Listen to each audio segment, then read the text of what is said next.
எல்லாரும் சொல்லுவாங்க நைன்த் ஒன்ற சீக்ரெட் தானே, அது நைன்த் ஒன்ற கேட்ட சீக்ரெட் தான் எடுக்கும். நைன்த் ஒன்ற சீக்ரெட் ஒண்ணு கிடையாது. நிறைய பேர்கிட்ட சீக்ரெட் புக்கு கொடுத்து அதான் படிங்க, அது எப்படி இதெல்லாம் சொன்னா அப்படி நடக்கும், உடனே அப்பதான் நடக்கும் அப்படின்னு யாருமே சீக்ரெட் புக் வந்து பெருசா எடுக்கல தலைவன். அது மாதிரி நான் நிறைய பேரை பார்த்திருக்கேன். நான் 5 வருஷம் முன்னாடி செவருல கார் ஒட்டி வச்சிருக்காங்க, பங்களா ஒட்டி வச்சிருக்காங்க வாடகை வீட்டுல. இன்னைக்கும் அதே காரு செவத்துல பங்களா ஒட்டி வாடகை வீட்டுல இருக்காங்க. அந்த நம்ம 9th சொன்ன மாதிரி அதுக்கு என்னெல்லாம் செய்யணும், 10% சேவிங் நம்ம நிறைய கொடுக்கணும், நிறைய நிறைய கிடைக்கல நிறைய கொடுக்கணும் அப்படின்னு அதுல உள்ள வார்த்தைகள், ஒவ்வொரு வார்த்தையும் நீங்க பார்க்கும்போது அது ஒர்க் ஆகும். நம்ம 9th அப்புறம் வரும். ரெண்டாவது நிறைய பேர் வெறும் லா ஆஃப் அட்ராக்ஷன் மட்டும் நம்பி தான் நடக்கும்னு நினைக்கிறேன். ஒரு விஷயம் ரொம்ப முக்கியம், லா ஆஃப் அட்ராக்ஷன் உண்மை, அது கரெக்ட் தான். நமக்கு வந்து மைண்ட் செட் இந்த பாடத்துல நம்ம போக படிப்போம். உண்மையில நமக்கு வந்து அந்த ட்ரீம் வேணும், அப்பதான் அதை நோக்கி போவோம், அது உண்மை. ஆனால் அதுக்கு பின்னாடி செய்ய வேண்டிய விஷயங்கள் வந்து யாருக்கும் தெரியாது, அந்த நுணுக்கங்கள் வந்து யாருக்கும் தெரியாது. நம்ம ஸ்டூடெண்ட் ஒருத்தர் தான் வில்ஃப்ரெட் ஸ்டாண்டிங் யாரோ ஒருத்தர் யூடியூப்ல பணம் கொடுத்து அவருக்கு ஒரு 30,000 கொடுத்து, அப்புறம் நீங்க டிவி பார்க்க கூடாது, நீங்க மொபைல் பார்க்க கூடாது, காலைல வச்சு தியானம் பண்ணணும் இப்படி சொல்லிட்டு சார் 6 மாசம் ஆச்சு தியானம் பண்ணிட்டு இருக்க, ஒண்ணுமே நடக்கல, கிளைண்ட் வரல, ஒருத்தர் வரல அப்படின்னு. அப்புறம் அது பெரிய பிரச்சனை ஆயிடுச்சு அந்த மாதிரி. அதை என்ன செய்யணும் எது செய்யணும் இல்லாம பண்ற ஒரு விஷயம் தான். ரொம்ப கடைசியா வந்து எல்லாரும் வந்து எதுவுமே படிக்காம வெறும் சாமி கும்பிட்டா சரியா இருக்கும் அப்படின்னு நினைக்கிறேன். சாமி கும்பிட்டா அவருக்கு நமக்கு டைரக்டா காப்பாத்தி வர. இப்ப நான் ஜிம், ஹோட்டலு நிறைய நம்ம இன்னும் பணக்காரங்க நிறைய இருக்காங்க. அப்பப்போ ஒன்னு ஓப்பன் பண்ணி பூஜை எல்லாம் பண்ணி உடனே ஒரு மாசம் 2 மாசம் மூடிடுவாங்க. அது என்ன செய்யணும் எப்படி செய்யணும் கேட்கறது கிடையாது. தவிர ஷார்ட்கட்டை சாமி கும்பிட்டாலும் லா ஆஃப் அட்ராக்ஷன்ல எனக்கு எல்லாம் சரியா நினைக்கிறது வந்துட்டு அதுதான் நடக்காம போறதுக்காக அந்த சரணாகதி சரண்டர். ஸோ அது எந்த அளவுக்கு வேல்யூவான பாயிண்ட் அப்படின்றதையும் ஷேர் பண்ணலாம். பணி பண்றது ரொம்ப பெரிய விஷயம். ஆனா வந்து அது ஒரு குரு கிட்ட நம்ம கொடுத்துட்டோம்னாக்கா அவர் நம்மள வந்து வடிவமைப்புக்கான விஷயங்கள் எல்லாமே அவருக்கு முழுசா நமக்கு தெரிஞ்சு நமக்கான விஷயங்களை கொடுக்கும்போது நம்ம எடுத்துக்க முடியும் சார். அதை இன்னைக்கு எடுத்துக்கிட்டேன் சார். சரண்டர், அதாவது நான் மாஸ்டர்ஜி வந்து நான் வந்து எப்போ வந்து அவருடைய இதை நம்ம நம்பிக்கை தான் சார் முக்கியம். நம்பிக்கை இருக்கும் போது உண்மையிலே நான் சரண்டர் ஆனது எம்எம்ஜில. நம்பிக்கை நம்ம 9th ஒன்றில் படிச்சதை நமக்கு என்ன வேணும், நமக்கு என்ன வேணுங்கிறது நம்ம முடிவு பண்ணணும். அதுதான் நான் வந்து ஃபர்ஸ்ட் பண்ணது. எம்எம்ஜில எனக்கு வந்து தேவைப்படுது, எனக்கு வந்து எனக்கு நான் கத்துக்கணும் அப்படின்ற ஒரு எண்ணத்துல நான் எம்எம்ஜில எனக்கு தேவைன்னு பண்ணேன். அதுக்கப்புறம் நம்பிக்கை, அதை வந்து எதை சொன்னாலும் நான் வந்து அதாவது பிளைண்டா நம்பிக்கை பண்ணிடுறேன். அதுதான் எனக்கு பிடிச்சதா இருக்குது. அதனாலதான் எனக்கு வந்து நிறைய எனக்கு சீக்கிரமா கத்துக்கணும் அப்படின்ற ஒரு நம்பிக்கை வந்திருக்கு. ஸோ சரண்டர் பண்ணிட்டு தான் சார் முக்கியமா. அதுக்கப்புறம் இந்த நம்பிக்கை அது செகண்ட் இது சார். நம்பிக்கை மட்டும் நம்மளுக்கு இருந்தா போராது. நமக்கு வந்து குருவா இருக்கிறவங்கள்ட்ட நம்ம எந்த அளவுக்கு சரணாகதியோட இருக்கும், அதாவது அவங்க நமக்கு தேவையானதான் சொல்றாங்களா, நம்மளால அதெல்லாம் செய்ய முடியுமா, அதுல அந்த மாதிரி விஷயங்கள் எல்லாமும் நான் இங்க பார்க்கணும்னு நினைக்கிறேன். ஏன்னா நிறைய இடங்கள்ல நிறைய தேடல் இருந்துட்டே இருக்கு. ஆனா அந்த தேடலுக்கான இது வந்து நிறைய இடத்துல கிடைக்கிறது இல்லை. போறோம், உள்ள போன அப்புறம் தான் தெரியும் அங்க வந்து ஒண்ணுமே இல்லாம இருக்கு. அந்த மாதிரி எல்லாம் நிறைய விஷயங்கள் தேடி தேடி போய் ஏமாந்து கடைசியில சரி இங்க வந்து நமக்கு கொஞ்சமாவது ஒரு இதுக்கு ரிலீஃப் கிடைக்குது. ரிலீஃப்ங்கிறத விட ஒரு ட்ரஸ்ட் இருக்கு. சரி நம்மளால இங்க வந்தா பண்ண முடியும் அப்படிங்கிற ஒரு நம்பிக்கை இருக்கு. அது ஒரு விஷயம், ஒரு டாபிக் எங்கேயாவது நம்ம யூடியூப்ல பாக்குறோம்னா அந்த டாபிக்கை வந்துட்டு எடுத்துட்டு உள்ள போய் அதுல ஏதாவது ஒரு ஷார்ட்கட் கிடைக்குமா, இப்ப அந்த அந்த தம்பல்ல போடுறத வச்சு அதுல ஏதாவது கிடைக்குமா, இதுல ஏதாவது கிடைக்குமான்னு அந்த நம்ம மனசுக்குள்ள ஒண்ணு வச்சுக்கிட்டு அதையே வந்து தேடிக்கிட்டே இருக்கும். அந்த ஷார்ட்கட்டை தேடி அதை கத்துக்கிட்டு அதை நம்ம போய் இம்ப்ளிமெண்ட் பண்ணி நம்ம வந்து பண்ணிடலாமா அப்படிங்கிற அந்த மாதிரி விஷயத்திலேயே ஒரு ஒரு என்னோட அந்த இப்ப நான் நெட்வொர்க் ஜாயின் பண்ணதுல இருந்தே அது அப்படியே வந்து யூடியூப்ல நிறைய விஷயங்கள் பார்த்தப்ப அந்த மாதிரியே தான் நிறைய பேர் வந்து யோசிக்கிறாங்க. இது ஏதோ ஒண்ணு இருக்கு, என்னமோ சம்திங் அவங்க ஏதோ பண்றாங்க, நம்ம பண்ணலாம், அது ஏதோ ஒரு விஷயத்த கத்துக்கிட்டா நம்ம பெஸ்டா பண்ணிடலாம் அப்படிங்கிற மாதிரியான ஒரு ஒப்பீனியன் தான் வந்து நிறைய பேர்கிட்ட வந்து போயிட்டு இருக்கு. நானுமே கிட்டத்தட்ட அப்படிதான் இருந்தேன். ஆனா நம்ம வந்து அதை கத்துக்கணும். இந்த ஒரு இண்டஸ்ட்ரியில இருக்காங்க அப்படின்னா அவங்க அந்த இடத்துல இருக்காங்க அப்படின்னா அந்த இடத்துல நாம வரத்துக்கு நம்ம வந்து பயிற்சி பண்ணணும். நம்ம வந்து கத்துக்கிட்டா மட்டும் தான் நம்மளுக்கு வரும். ஒருத்தவங்க ஒரு விஷயத்த சக்சஸ் பண்றாங்க அப்படின்னா அது ஈஸியா வந்திருக்காது. அந்த இடத்துல நம்ம கத்துக்கும் போதுதான் வரணும் அப்படிங்கிறத நம்ம வந்து முழுமையா நம்பணும். அப்ப அவங்கள மாதிரி ஆகணும் அப்படின்னு நம்ம ஆசைப்படுறோம் அப்படின்னா அவங்க கிட்ட இருக்கிற அவங்க இப்போ என்ன சொல்றதுன்னா ஐடியா எடுக்கிறோம், இதை மட்டும் நம்ம வந்து ஃபோக்கஸ் பண்ணக்கூடாது. அவங்களோட ஆக்டிவிட்டிஸ்ல இருந்து எல்லாத்தையுமே நம்ம கத்துக்கிட்டு அவங்கள மாதிரியே நம்ம வந்து என்னென்ன பண்ண முடியும், அந்த நல்ல விஷயங்கள் ஆகட்டும், அவங்களோட ஹேபிட்ஸ் ஆகட்டும், அவங்களுடைய ரொட்டீன் லைஃப், இது எல்லாத்தையுமே நம்மளோட பயிற்சியில கொண்டு வரும்போது மட்டும்தான் எந்த ஒரு விஷயமும் நம்மளால சக்சஸ் பண்ணிக்க முடியும். அப்ப நாம யாரை ஃபாலோ பண்றோமோ அந்த மென்டருக்கு ஏற்ற மாதிரியாக நாமளும் வந்து சேஞ்சஸ் உருவாக்கணும். அந்த வார்த்தைகளை மட்டும் எடுத்துட்டு போய் பேசாம அந்த ஸ்லாங்கோட நாம வந்து உண்மையா வந்து கொடுக்கும்போது மட்டும்தான் அந்த விஷயம் வந்து நம்மளுக்கு சக்சஸ் கிடைக்கும் அப்படிங்கறத நான் ஒரு 2 வருஷமா பண்ண தப்புல இருந்து இப்போ வந்து நான் உணர்ந்த ஒரு விஷயம்னா அதுதான். அது பயிற்சியோட அந்த மாதிரி நம்ம வந்து எடுத்துக்கணும். அது அப்ஜெக்ஷன் ஹேண்ட்லிங் படிக்கும் போதே எங்களுக்கு தெரியுது. ஸோ மாஸ்டர் சொல்லியிருப்பாங்க, இது படிக்கிறதுனால நீங்க நெட்வொர்க்ல மட்டும் வந்துட மாட்டீங்க, லைஃப்லயே வந்து சேஞ்சஸ் வரும் அப்படிங்கும்போது நம்மள அதை வந்து உருவாக்குறாங்க. ஆனா அப்ஜெக்ஷன் ஹேண்ட்லிங் படிக்கிறதுக்கு முன்னாடி இந்த கேள்விக்கு என்ன பதில் அப்படிங்கிற மாதிரி தான் வந்து யோசிச்சுட்டு இருக்கோம். அந்த மாதிரி இல்லாம நாமளே வந்து உருவாக்கிக்கிறோம் அப்படிங்கும்போது அவங்கதான் அந்த மாதிரி ஒரு குரு கிட்ட நம்ம எல்லாத்தையுமே வந்து ஆர்கியூ பண்ணாம தேடக்கூடாது. இது நான் எதிர்பார்த்த பதில் வரலையே அப்படிங்கிறது இல்லாம நாம அதை கத்துக்கிட்டு மனசை அண்டர்ஸ்டாண்ட் பண்ணிட்டு போகணும் அப்படிங்கிற ஒரு விஷயத்த வந்து இந்த லெசன் மூலியமா நான் ரொம்ப ஆழமா நம்ப ஆரம்பிச்சேன். Thank you sir. 2 விஷயம் வந்து நம்ம போற பதில நம்ம மனசுல எது உண்மையா இருக்கோ அந்த மாதிரி போகணும், அது பார்க்கணும். இப்போ ஸ்டார்டிங்ல வந்து இந்த ட்ரைனிங் நான் இப்போ எம்எம்ஜி படிச்சவங்க ட்ரைனிங் வந்து நான் எங்கேயுமே படிக்கல. நான் படிச்சு கொடுத்த ட்ரைனிங் எல்லாமே வேற வேற.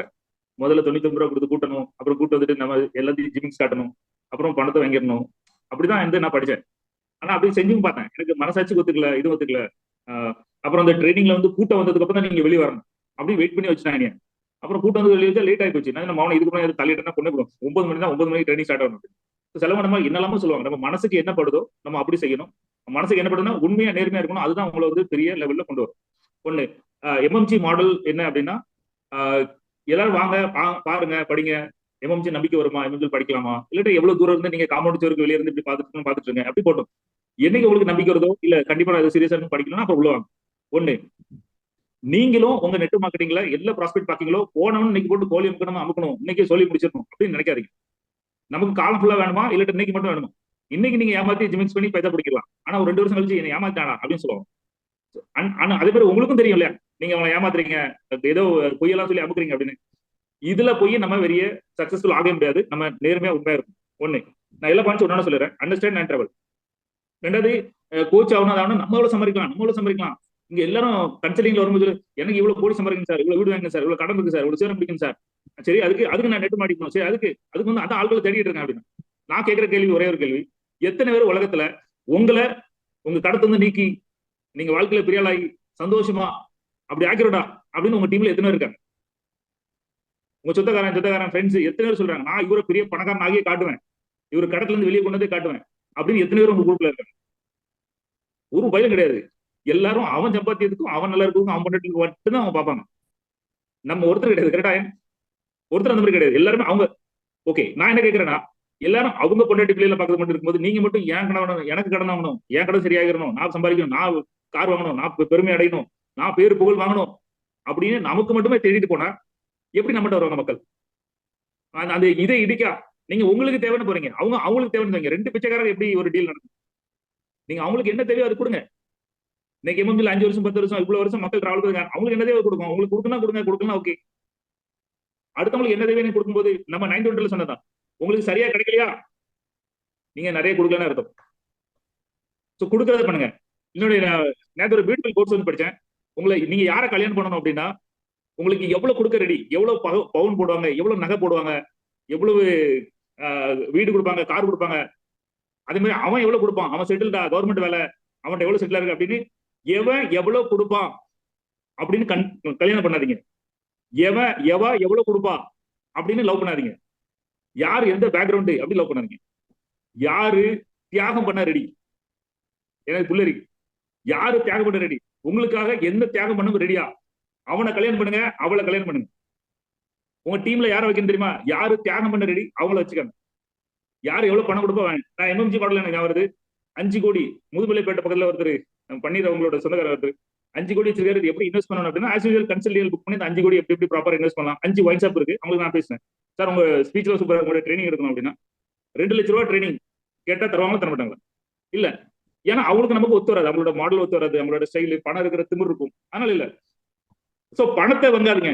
நான் எல்லாத்தையும் கேட்கறது கன்சல்டிங்ல எல்லாருக்கும் வரும். உங்களுக்கு பணம் ஓகே, இவ்வளவு சம்பாதிக்கணும், அதுக்கு நீங்க என்ன தியாகம் பண்ண ரெடி?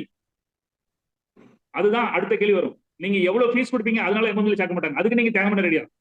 அப்படி நான் தியாகம் பண்ண ரெடி அப்படின்னு சொல்லிட்டு நிறைய சுத்திட்டு இருக்க ஆட்கள், அந்தந்த ஆளுகளுக்கு தெரியும். ப்ராஸ்பெக்டிங் பண்ணியா? இல்ல சார் வீட்டுக்கு வந்து ரொம்ப டயர்டா இருக்கு, தூங்கிடுறேன் காலையில, இல்ல காலையில சாயங்காலம் வீட்லயே உட்காந்துருக்கேன், அப்போ எனக்கு வீட்டை வேலை பார்க்கணும், பிள்ளைகளை கூட ஸ்கூல் விடணும். சரி, அப்புறம் எங்க நெட்டு மாட்டி நடக்கும்?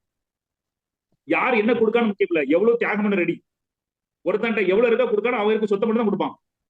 அவன் பொண்டாட்டி பிள்ளையை பார்க்க மாட்டான். எவனா தியாகம் பண்ண ரெடினா மாடு மாதிரி உழைச்சி, நாய் மாதிரி உழைச்சி, என்ன மாதிரி கஷ்டப்பட்டு பொண்டாட்டி பிள்ளையை காப்பாத்தும். தியாகம் பண்ணாதவன் பொண்டாட்டி பிள்ளையை காப்பாற்ற மாட்டான். தியாகம் பண்ணாதவா குடும்பத்தை காப்பாற்ற மாட்டான். எவ்வளவு கொடுக்க முடியும்? நான் சம்பாதிச்சு பணத்தை கொடுக்கலாம், என்ன வேணும், ஆனா அந்த குடும்பத்துக்காக தியாகம் பண்ணது பண்ண மாட்டாங்க. சோ யார் எவ்வளவு கொடுக்காரு முக்கியம் இல்ல, யார் எவ்வளவு தியாகம் பண்ணதான் முக்கியம். அதுதான் நம்மள வந்து ஹெல்ப்ல பண்ணும். அந்த விஷயம் பண்ணுங்க. நிறைய பேர் வந்து படிக்க நினைக்க, இது மட்டும் சொல்லித்தாங்க, இதை மட்டும் சொல்லி தருது ஓகே. ஆனா நீ மேல வந்து தப்பா இருக்க, தப்பான கம்பெனில இருக்க, இதை மட்டும் சொல்லி கொடுத்து என்ன போகுது? அப்புறம் 3 வருஷம் கழிச்சு சார் இந்த கம்பெனியை வச்சு செய்யணும் சார், இந்த கம்பெனியை ஏமாத்தி விட்டாங்க சார், இது 3 வருஷமா எங்களுக்கு சுத்திட்டு இருக்கு, எனக்கு சொல்லித்தாங்க எப்படி பண்ணணும் சொல்லித்தாங்க. எதுக்கு சொல்லிக் கொடுக்க? இது இருக்கிற தப்பான கம்பெனி வசமா மாட்டுமா என்ன? அது 3 வருஷம் கழிச்சு மாட்டுது. அது மாதிரி நான் ரொட்டி போடணும்னு நினைக்கும் போது மாவு தண்ணி விட்டு பண்ணணுமா, மாவு அப்படி பண்ணணுமா, மாவு இப்படி பண்ணணுமா அப்படின்னு நினைச்சு நான் ஒரு 20 வருஷம் ரொட்டி வீட்டுல நல்லாவே வராது. 20-25 வருஷம் அப்புறம் ஒருத்தர் மராட்டிக்கான வீட்டுக்கு போனதுக்கு அப்புறம் தெரியுது கோதுமை நல்ல கோதுமை வாங்கி நம்மளே அரைச்சி நம்ம ரொட்டி சொல்லணும். ஆட பாவி, இது தெரியாம போச்சு எவ்வளவு வருஷமா. அப்படி நம்ம எல்லாம் மெல்டால படிச்சுட்டு இருக்கோம் தவிர உள்ள இருந்து தீபா நமக்கு தெரிய வரும். அந்த மாதிரி ஒரு விஷயத்தை சக்சஸ் ஆகுனா கீழ இருந்து பேசிக் விஷயத்த A to Z எனக்கு ஒண்ணும் தெரியாது, எனக்கு சொல்லித்தாங்க அப்படின்னு கொண்டு எனக்கு அந்த ரொட்டி எப்படி கொண்டு தெரிஞ்சு. இந்த எப்படி மாவு பண்ணி மட்டும் சொல்லித்தாங்க அப்படின்னா கதை கதையில இருக்குன்னு தெரிஞ்சிருக்காது. முதல்ல என்ன சொல்லித்தாங்கன்னா அப்பதான் சொல்லியிருந்தாங்க. தேங்க்யூ. 231 நோ மாயாஜலம் வேர் டு யூஸ்.